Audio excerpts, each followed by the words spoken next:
Ẹ kú dédé ìwòyí o, àsìkò bí ojú ọjọ́ ti rí yóò tù wá lára láṣẹ Èdùmàrè. Ẹ káàbọ̀ sí yàrá ìròyìn wa níléeṣẹ́ amóhùnmáwòrán OJB TV. Orúkọ mi ni Ọlálékan Àkànjí Adémẹ́tọ̀. Èmi ni wọ́n máa tukọ̀ kókó inú ìròyìn káàkiri àgbáyé fún títọ́jọ́ ti tòní. Èyí ni àwọn kókó tó jẹyọ nínú kókó inú ìròyìn ńlá káàkiri àgbáyé lọ́jọ́ tòní láti ìlú Àbújá. Ọ̀rọ̀ ebi àti ààbò tó gba iwájú kan nígbà tí Alhaji Atiku Abubakar ṣe gba ìjọba àpapọ̀ lámọ̀ràn láti dojúkọ èrò ebi tó ń pa ará ìlú àti mímójútó ọ̀rọ̀ ààbò ju ọ̀rọ̀ òṣèlú lọ.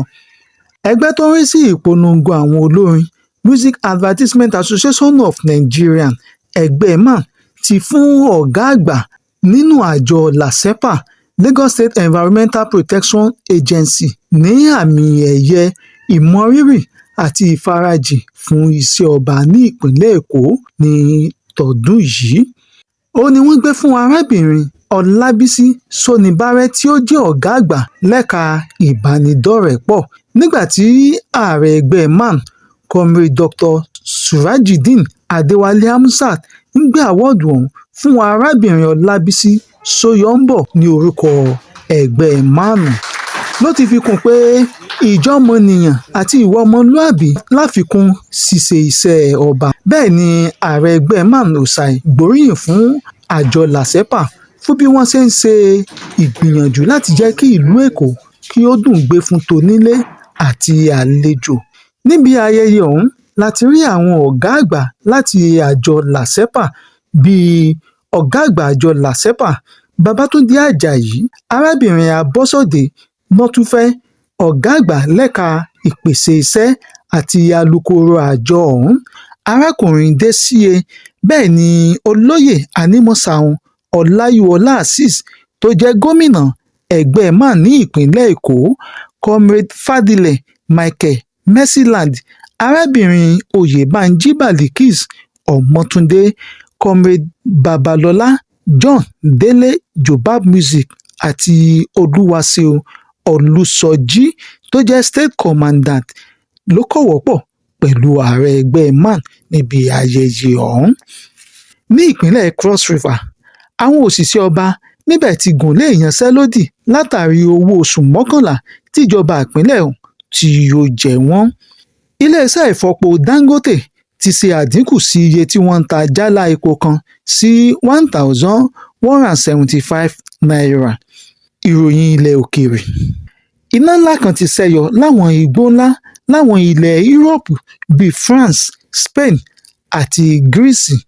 Ohun tí wọ́n ló fa sábàbí àwọn igbó àti oko tó jó àjóràn kò ṣẹ̀ lẹ́yìn ọ̀pọ̀ ooru tí ó ń mú ní àwọn agbègbè ọ̀hún. Ìkọlù ogun láàrin Ukraine àti ilẹ̀ Russia ló gba ọ̀nà mìíràn yọ nígbà tí wọ́n kọlu ìlú kan báyìí tí ó mú ikú òjijì bá ọ̀pọ̀lọpọ̀ ọmọdé àti àgbàlagbà. Bẹ́ẹ̀ ni ìró ìbọn kò tíì dákẹ́ o nílẹ̀ Gaza, ṣùgbọ́n ìròyìn tí ó tẹ̀ wá lọ́wọ́ ni pé àjọ àgbáyé ti ń gbìyànjú ìjókòó ńlá kan léyìí tó yẹ pé yóò fi òpin sí rúkèrúdò tí ó sì mú àlàáfíà wà ní àìpẹ́ jọjọ. Eré ìdárayá. Àjọ ẹgbẹ́ agbábọ́ọ̀lù nílẹ̀ adúláwọ̀ Confederation of African Football (CAF) ti ránṣẹ́ ìkìlọ̀ sí àwọn orílẹ̀-èdè Áfíríkà nípa owó tuntun tí FIFA fẹ́ máa gbà lọ́wọ́ àwọn olókoòwò. Ẹgbẹ́ agbábọ́ọ̀lù Remo Stars ti gba akọ́nimọ̀ọ́gbá tuntun. Wọ́n gba coach Olúmídé Àjíbádé láti rọ́pò coach Daniel Ogunmọ́dédé Ìjàbọ̀d tí ó ń tukọ̀ ẹgbẹ́ agbábọ́ọ̀lù ọ̀hún ṣáájú. Mọ̀ọ́dé mọ̀ọ́gẹ̀ ìpéǹpéjú báyìí ní àlàáfíà. Níbi ní àdánù dúró nínú kókó inú ìròyìn àgbáyé fún tọjọ́ ti tòní. Kò ní jù báyìí lọ láti iléeṣẹ́ amóhùnmáwòrán OJB TV. Esther Àbíkẹ́ Serena òun ló ṣe àkójọpọ̀ àti àkópọ̀ ìròyìn nígbà tí Hafsat Tèmítọ́pẹ́ Lawal jẹ́ olóòtú ìròyìn.